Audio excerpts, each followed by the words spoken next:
आचार्यं केशवं बादरायणं सूत्रभास्कृतौ वन्दे भगवन्तौ पुनः पुनः।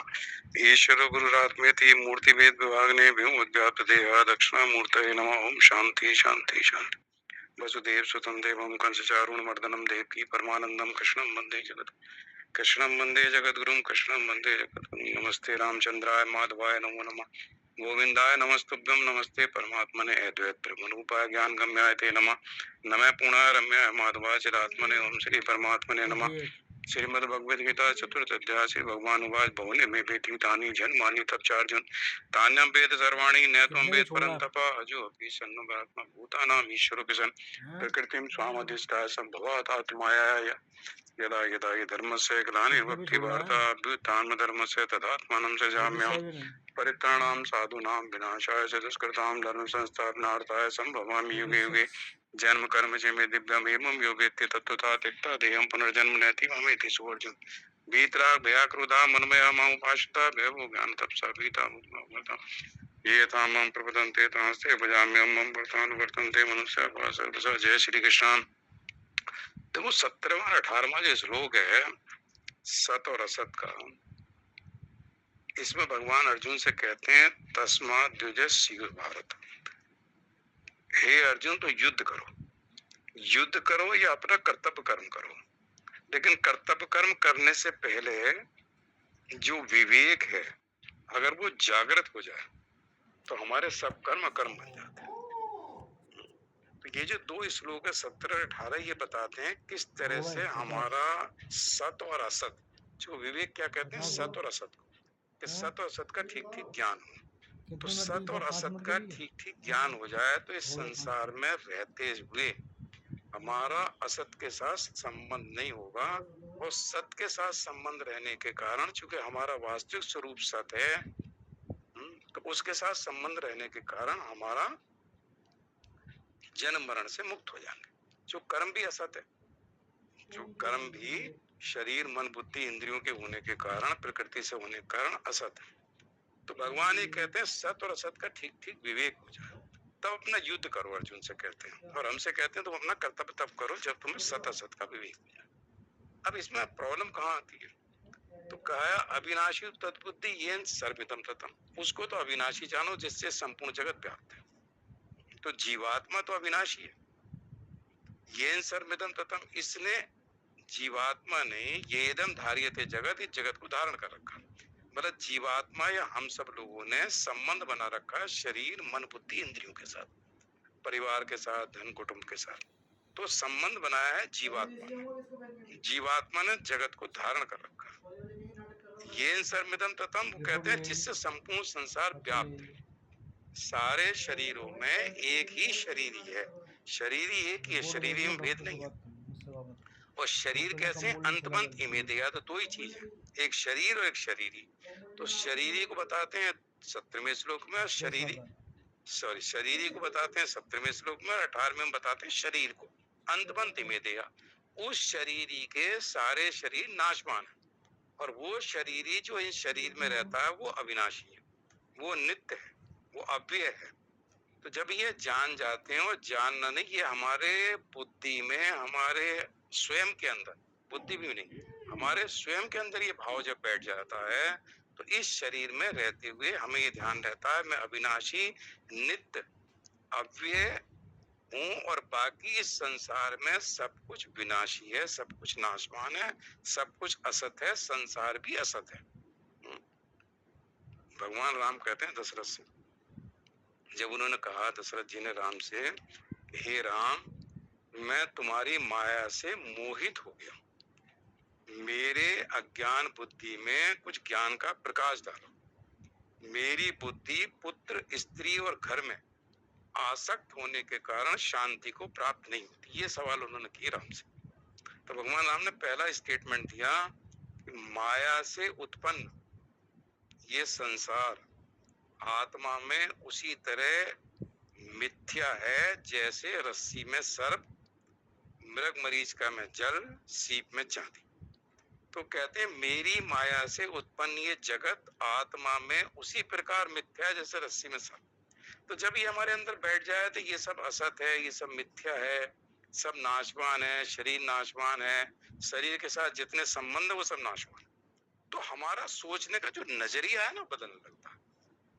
जब तक इसको हम सत्य समझते हैं तो कोई किसको कहते हैं अंतमंत इमेदेह नित्य शोकता शरीर।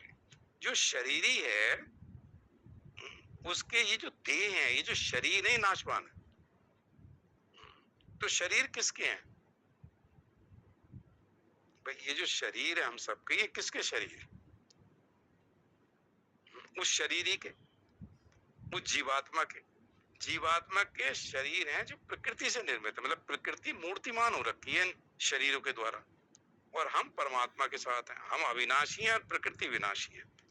तो शरीर प्रकृति का है, प्रकृति के द्वारा निर्मित है।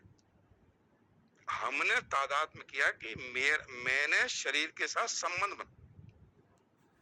मतलब मैंने क्या है, अपने को ये जो नाशवान शरीर है अपने को शरीर में रखने से मेरे अंदर मतलब अपने को शरीर में रख दिया। मतलब एक आत्मा है और एक शरीर है। तो पहले आत्मा है या पहले शरीर है? अगर विचार करें तो पहले आत्मा पहले है या शरीर पहले है? भाई आत्मा तो सर्वव्यापक है। भगवान ने इससे पहले कहा ना कि इससे पहले मैं भी था, तू भी था और ये सब राजा लोग भी थे।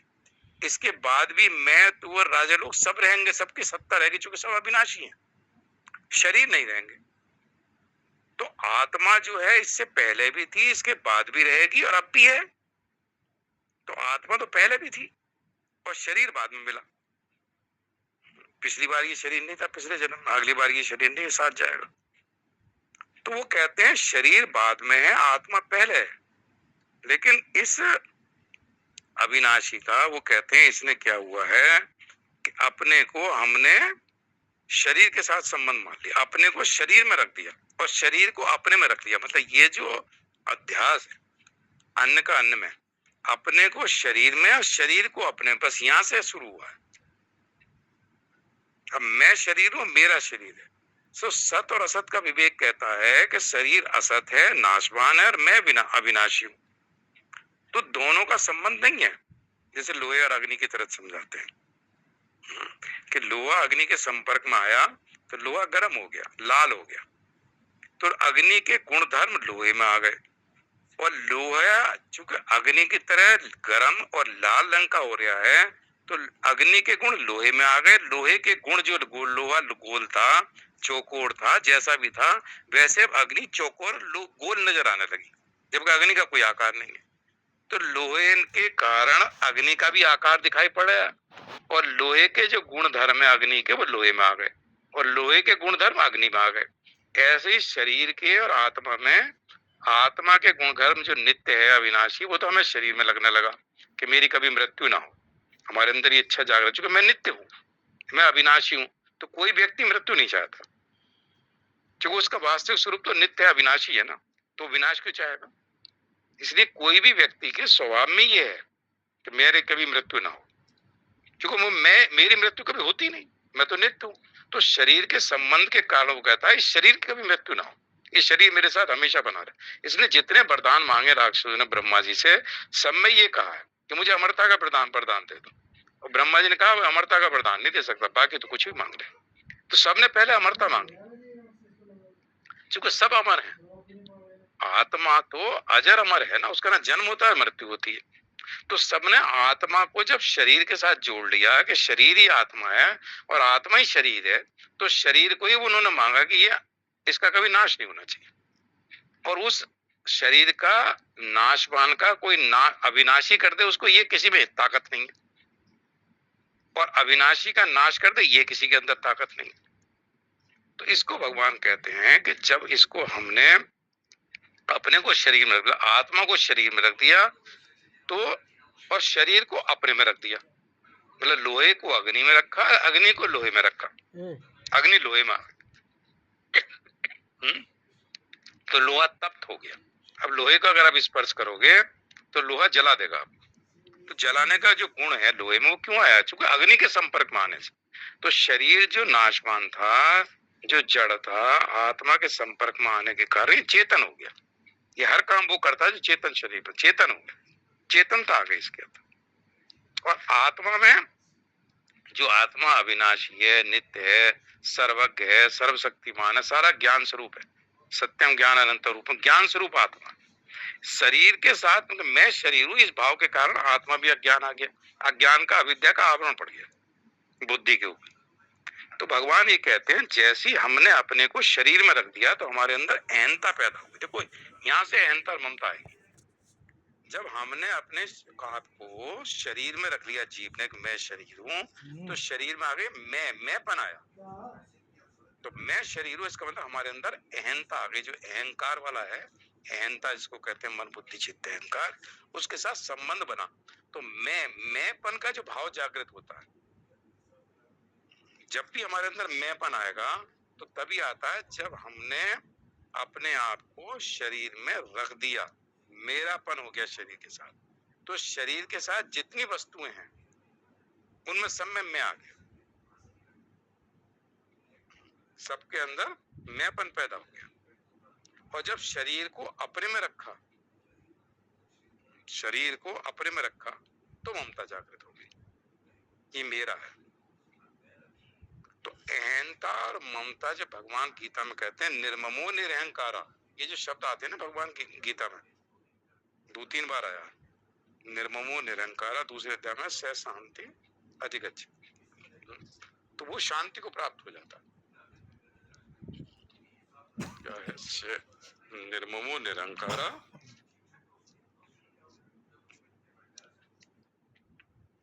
71-72 श्लोक है। हाँ, निर्ममो निरहंकारा स शांति अधिगच्छ। तो जब वो निर्ममो निरहंकारा कब होगा? तो ये जो इस श्लोक में है, जो हम ये ममता करते हैं कर्म के साथ, अहंता करते हैं, कहते हैं कर्मयोग क्या है, तो जब हम कहते हैं मैं करता हूँ, मैं कर्म करता हूँ और मैं इसका फल भोगूंगा, तो ये तो हमारा कर्म हो गया सकाम भाव से। और जब हम कर्म करते हैं कि उसके साथ जरा सा भी कर्तापन का अभिमान ना हो, फल में इच्छा ना हो, तो वो कर्म में लिपायमान नहीं करता, वो कर्म संचित नहीं होता, वो कर्म हमारा अंतःकरण की शुद्धि करने वाला हो जाता है, उसको कर्मयोग कहने लगते हैं। तो जब ममता अहंता नहीं होगी, इसके लिए कितना बड़ा ज्ञान चाहिए, सत और असत का पूरा ज्ञान होना चाहिए कि मैं अविनाशी हूँ, शरीर विनाशी है। अपने को शरीर में रखने से जो अहंता उत्पन्न हुई है, तो मैंपन जो आया कि मैं कर्म करता हूँ, मैंने ये किया, मैंने ये किया, मैंने ये किया, तो जो अहंता है वो जागृत होती है जब हमारे अंदर सत असत का विवेक ना हो।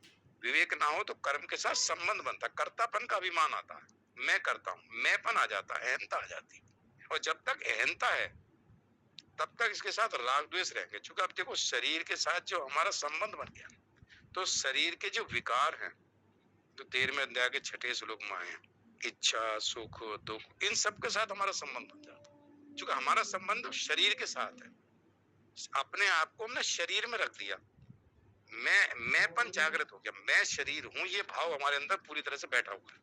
जब बैठा हुआ है तो शरीर के जो विकार हैं, राग द्वेष, सुख है, दुख है, इच्छाएं हैं, धृति, ये सब हमारे अंदर आ गए, इन सब के साथ हमारा संबंध बन गया। तो हम ये मान भी लें और ये कोशिश करें कि साधन कर लूंगा मैं, मेरे अंदर राग द्वेष समाप्त हो गया। अब बताओ, राग द्वेष समाप्त करने का साधन करना है, और ये मानते हुए कि मेरे अंदर अहंता है और मेरा शरीर के साथ संबंध है, मैं शरीर हूँ, ये मेरे अंदर दृढ़ता से बना हुआ है। और मैं कहता हूँ मुझे कोशिश करनी है कि मेरा राग और द्वेष ना हो। तो क्षेत्र के साथ संबंध भी करेंगे और क्षेत्र के विकारों के साथ संबंध ना हो, ये तो असंभव है। तो कहते हैं जब ये अहंता हो जाती तो मैंपन पैदा हो जाता है, और शरीर को जब अपने में रखते हैं तो ममता मेरापन जमा हो जाता है। तो ये स्वयं जिन जिन चीजों से अपने को रखता चला जाता है, उन सब चीजों में मैंपन हो जाता है। जैसे अपने को धन में रख दिया तो मैं धनी हूँ, परिवार में रख दिया मैं कुटुंब वाला हूँ, मेरा बात में आएगा, मैंपन आ जाता है। पत्नी के साथ मेरी पत्नी है तो मैं पति हूँ, तो मैं आया। जब पत्नी के साथ संबंध बनाया तो मैं पति हूँ, मैं पिता हूँ, मैं ये हूँ, सारी उपाधियों के साथ संबंध हो गया, इतनी सारी उपाधियों के साथ संबंध हो। और जब शरीर को अपने में रख दिया, आत्मा में शरीर को रख दिया, जैसे लोहा और अग्नि की बात हो रही थी, तो उसमें मेरापन आ गया, मेरा शरीर है, ये मेरा परिवार है, ये मेरी पत्नी है, ये मेरा पति है, ये मेरा कुटुंब है, ये मेरा है। तो ये जो मेरापन था, इससे मोह जागृत हो गया अर्जुन को, ये मेरा सारा कुटुंब है, मेरा परिवार है, ये मेरे दादा हैं, ये मेरे गुरुजी हैं, ये द्रोण है, ये मेरे सगे संबंधी हैं, इनको मैं मारूंगा। तो देहात्म भाव होने से कुटुंब के साथ में ममता जो जागृत हुई, मेरापन जो जागृत हुआ, तो क्या हुआ, देह के साथ अभिमान हो गया।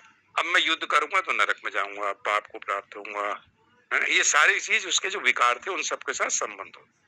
भगवान ने कहा तू युद्ध नहीं करेगा तब तुझे पाप लगेगा, तब तू नरक में जाएगा, चूंकि अपना कर्तव्य कर्म नहीं कर रहे। तो जब सत असत का विवेक हो जाता है तो हमारे वो कर्तव्य कर्म करने के बाद में ना हमें पाप लगता ना हमें पुण्य लगता। बुद्धि युक्त तो जहाती है उभे सुकृते दुष्कृते, सुकृत दुष्कृत पुण्य और पाप दोनों से छूट जाता है।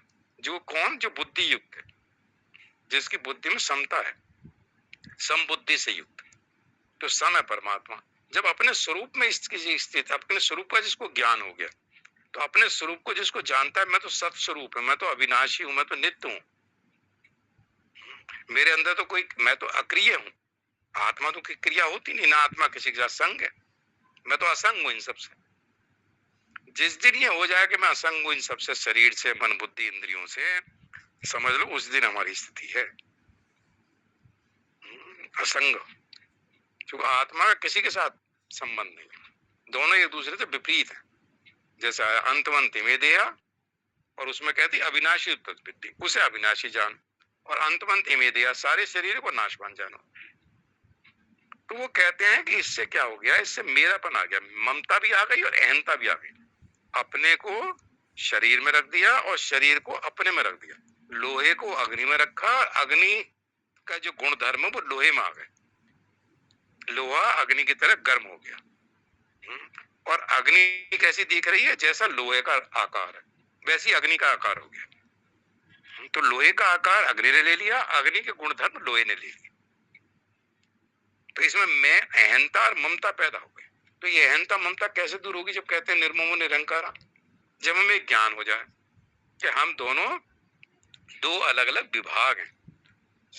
कर्म कर मतलब इस संसार में अपने प्रारब्ध को भोगने के लिए और ज्ञान प्राप्त करने के लिए दो चीजों के लिए आए, भोग अपवर्ग, भोग और मोक्ष। अब हमारा किस में चलना, श्रेय मार्ग में चले या प्रिय मार्ग में चले। प्रिय मार्ग है भोगों का और श्रेय मार्ग है कल्याण का, तो दो ही मार्ग है। इस संसार में जब हम आए तो प्रारब्ध रूपी सुख और दुख भोगना है, ये तो एक काम हो गया। और दूसरा ज्ञान की प्राप्ति करके अपने आप को मुक्त करना, ना कि दोबारा कर्म बंधनों में बंधना। तो भोग और अपवर्ग के लिए आए, इसलिए श्रेय और प्रेमा। तो श्रेय पे अर्जुन बार बार कह रहा है कि ऐसा मुझे बताओ रास्ता जिससे मेरा कल्याण हो जाए। तो जब हमारे अंदर अपने कल्याण की भावना होती है तो हम इन दुनियादारी में नहीं फंसते। दुनियादारी में रहते हुए दुनियादारी से अलग रहते हैं। जैसे कमल जल में रहता हुआ जल का उसके ऊपर स्पर्श नहीं होता, तो संसार में भी रहते हैं, शरीर में भी रहते हैं। जब तक प्रारब्ध तब तक शरीर में रहना है, लेकिन ये भाव रखते हुए रहते हैं कि मैं और शरीर दोनों अलग अलग, मैं परमात्मा का अंश हूं और ये प्रकृति का अंश। क्रिया प्रकृति में हो रही है, मैं असंग हूं, मेरा क्रिया के साथ संबंध नहीं है। तो उसमें स्वार्थ बुद्धि क्यों आएगी? स्वार्थ बुद्धि तब आती है जब मैं किसी फल की इच्छा के लिए कर्म करता हूँ, मुझे ये फल प्राप्ति करनी है और मेरा इसमें ये स्वार्थ है, जो भी निर्लिप्त और निस्वार्थ की बात आ रही थी। तो भगवान ये कहते हैं कि जब ये दो चीजें तब भगवान देखो 18वें में क्या, अनाशिनो अप्रमेय, ये किसका शरीर है? जो अविनाशी है, जो अप्रमेय मतलब जानने में ना आने वाला। इस शरीर के ये जो देह है, तो शरीरी है जो आत्मा है, मतलब शरीरी कब तक है? जब तक उसका शरीर के साथ संबंध है, इसलिए उसका नाम शरीरी है। जिस दिन उसको सत असत का विवेक हो जाए तो शरीर ही नहीं रहता, तो एक आत्मा हो जाती है जो सारे शरीरों में है। सारे शरीरों में एक ही आत्मा है। तो जब एक ही आत्मा सारे शरीरों में है तो शरीर ही नहीं रहता। शरीर ही तो वो कहता है जब उसका शरीर के साथ संबंध है। तो दोनों जब मिल जाते हैं ना, आत्मा और शरीर, और आत्मा में शरीर के और शरीर की आत्मा में, दोनों के एक दूसरे को धर्म आ गए, तब ये अहंता ममता पैदा होती है। जब निर्ममो निरंकारा कहते हैं तो कहते हैं जब तुम्हें ये ज्ञान हो जाएगा, इस ज्ञान के द्वारा, तब तुम्हारा ये हो जाएगा शरीर और आत्मा दोनों बिल्कुल अलग अलग है। तो अहंता नहीं रहती, फिर अपने को शरीर नहीं रखते, मैं परमात्मा का अंश, शरीर प्रकृति का अंश, दोनों बिल्कुल एकदम अलग अलग विपरीत है एकदम 100%, विजातीय है एक दूसरे की। तो उसको लगता है कि सब जो कुछ साक्षी भाव से तो कहते हैं, फिर वो अपने आप को कह देता है मैं बुद्धिमान हूँ, मैं ये हूँ, मैं अपनी सब उपाधियों के साथ जोड़ देता है, मैं राजा हूँ, मैं ये हूँ, मैं मंत्री हूँ, मिनिस्टर हूँ, सब मैं अपना उपाधि बताता रहता है जो आता है। काले कपड़े नहीं पहनते शादी में। ये मेरे मकान है, ये मेरी इतनी प्रॉपर्टी है, मेरा इतना बड़ा बिजनेस है। तो फिर ये भूल जाता है कि ये सब जो संयोग हुआ है, इन सब का वियोग हो जाएगा। मेरे प्रारब्ध में था तो मिला और कुछ मैंने मेहनत की है, तो मेरापन नहीं रहता। चूंकि उसका सबका वियोग निश्चित है तो उनके साथ वो संयोग नहीं रखता। संयोग रखेगा तो प्रॉब्लम आएगी। तो वो सबके साथ कोई आसक्ति रखना, संयोग रखना, उनके साथ बंधना, उनके साथ संबंध बनाना, ये चीज उसके अंदर नहीं आती। फिर लगता है मैं तो, आत्मा तो मुक्त है, तो मुक्त होना किसे है? भाई आत्मा तो मुक्त है। जो हमने अपने आप को इन सब प्रकृति के साथ जोड़ रखा है, शरीर के साथ, और शरीर के जितने रिश्ते हैं उनके साथ जुड़ गए। वे शरीर के तो रिश्ते में, शरीर पिता भी है, पति भी है, सब कुछ है, मामा चाचा ताऊ दादा नाना सब कुछ है।